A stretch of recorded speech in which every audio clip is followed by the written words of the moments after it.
Dead space is a very important concept for setting up defensive positions or just movement overall, understanding your surroundings.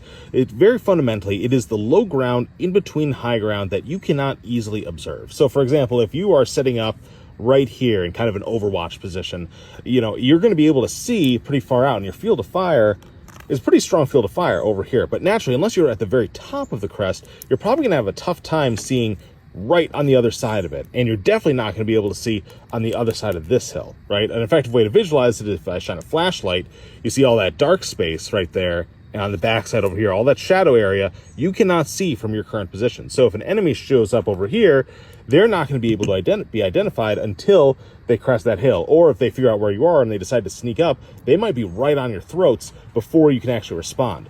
So to deal with this, it's important to, if possible, have adjacent units cover that. So, you have dead space right there, but they can see that whole flank. You're not going to be able to do that for everything, but you can at least do it for closer areas, have OPs just a little bit farther forward.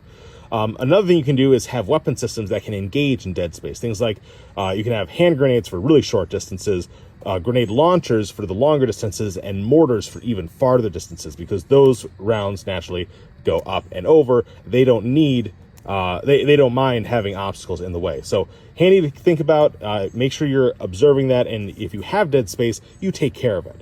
Now, before you go, don't forget, tactical playing cards are now on the website. Really cool. Everyone's been loving them, so go check that out.